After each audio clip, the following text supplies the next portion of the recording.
Bismillahirrahmanirrahim. Assalamualaikum warahmatullahi wabarakatuh.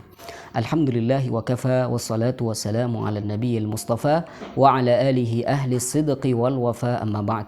Alhamdulillah, ini adalah kajian kitab Lubul Usul yang ke-14 dan kita sampai pada perkataan musannif wassababu wasfun zahirun mundabitun mu'arrifunil hukmah.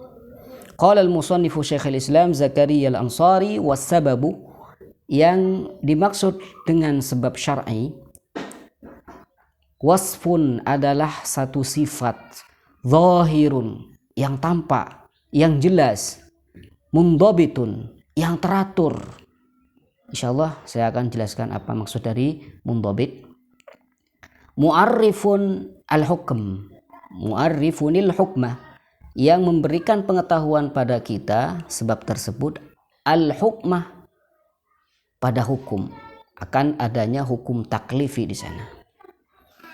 Jadi di sini Syekhul Islam Zakaria al-Ansari sudah memulai membahas akan hukum wad'i.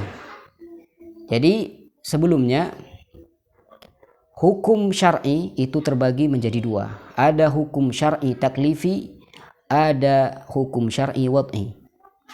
Saya ulangi lagi, hukum syar'i itu dibagi dua. Ada hukum syar'i taklifi dan yang kedua adalah hukum syar'i wad'i. Apa perbedaannya? Hukum syar'i taklifi itu selalu mengarah pada pekerjaan seorang mukallaf. Adapun hukum syar'i wad'i itu bisa mengarah pada pekerjaan mukallaf atau bukan orang mukallaf atau bahkan bukan orang. Ini hukum wad'i. Ini perbedaan yang pertama.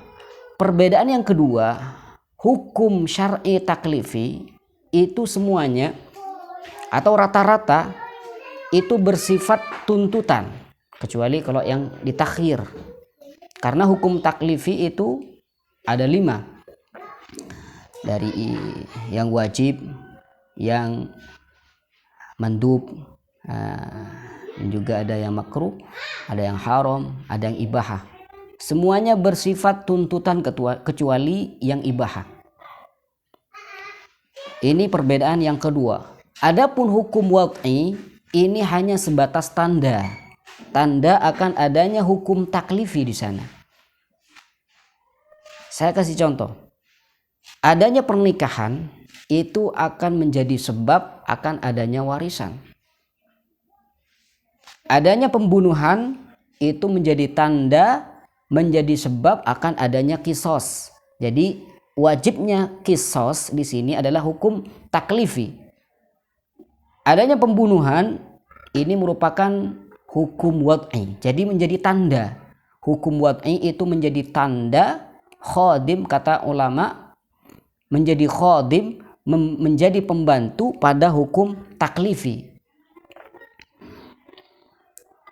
Dan hukum wad'i, hukum yang bersifat tanda ini ada 5. Ada sebab, ada syarat, ada mani, ada sahih, ada fasid.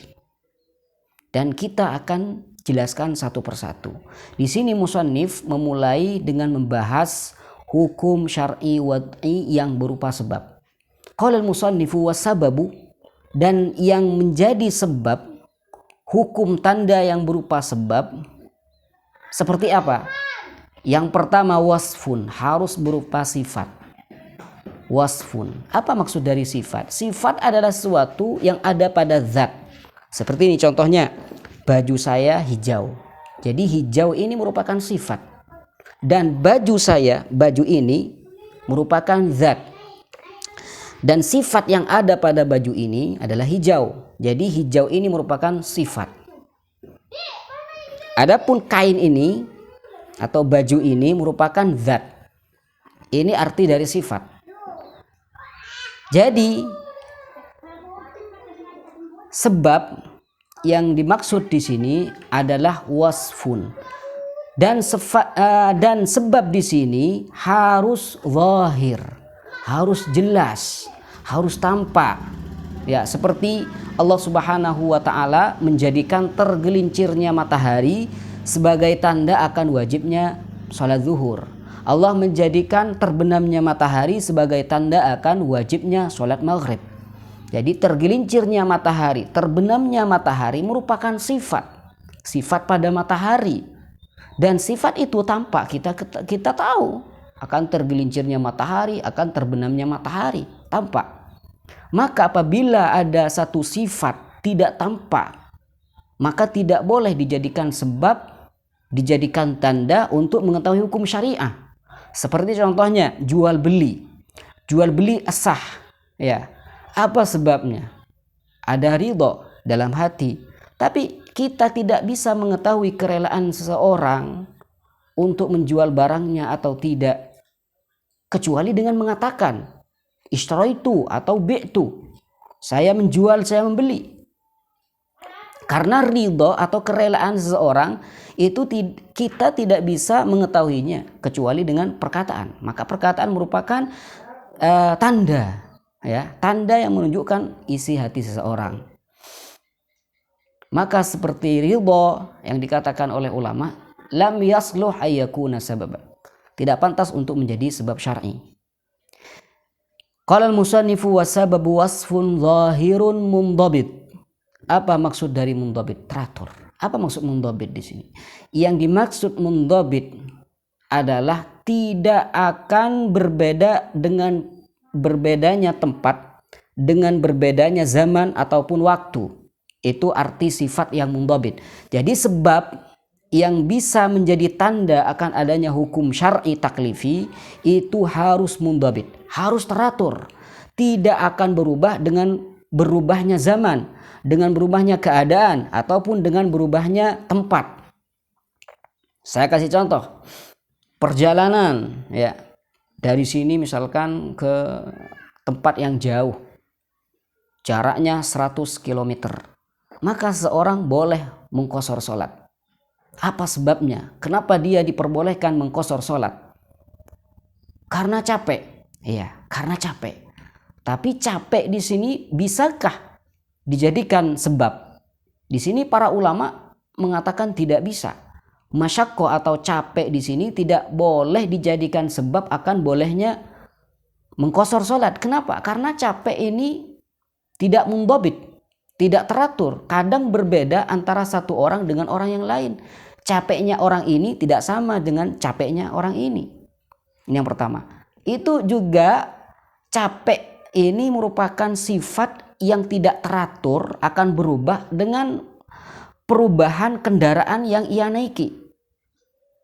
Ke tempat yang jauh misalkan, ikut mobil itu tidak sama capeknya dengan ikut kereta api misalkan, atau bahkan ikut pesawat. Jadi capek ini merupakan sifat yang akan berubah dengan berubahnya kendaraan. Maka kata ulama, orang boleh mengqashar sholat sebabnya, tandanya adalah adanya perjalanan. Karena perjalanan ini merupakan sifat yang pertama. Yang kedua, tampak jelas.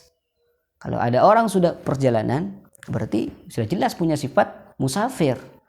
Kemudian yang ketiga, mundhabit, teratur. Artinya tidak akan berubah dengan berubahnya keadaan. Maka orang yang ikut pesawat, ikut mobil, ikut motor, ikut apalagi kereta api, ikut kapal, sama-sama dikatakan perjalanan.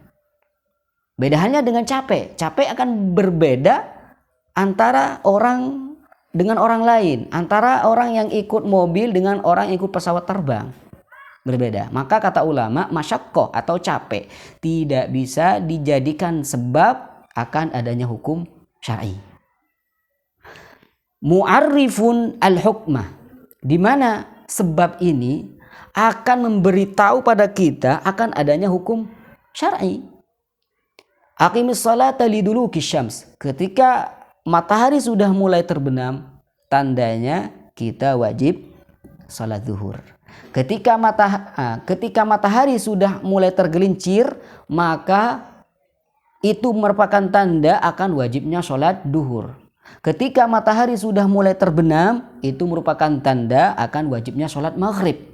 Maka sholat maghrib ini merupakan hukum. Tandanya apa? Terbenamnya matahari. Terbenamnya matahari merupakan sebab. Kenapa? Karena terbenamnya matahari merupakan sifat yang tampak, zahir, yang mundabit. Mu'arrif al-hukm, memberitahu pada kita akan wajibnya sesuatu, yaitu wajibnya sholat maghrib. Jadi sifat dari sebab ini hanya sebatas mu'arrif, bukan berpengaruh. Jadi terbenamnya matahari itu bukan berpengaruh akan wajibnya sholat maghrib, hanya sebatas sebab. Jadi ini yang mungkin saya bisa sampaikan pada kesempatan kali ini. Insyaallah kita akan lanjut di pertemuan berikutnya. Wassallallahu wasallam ala sayyidina Muhammadin wa ala alihi wasallam walhamdulillahi rabbil alamin. Tsumma assalamu alaikum.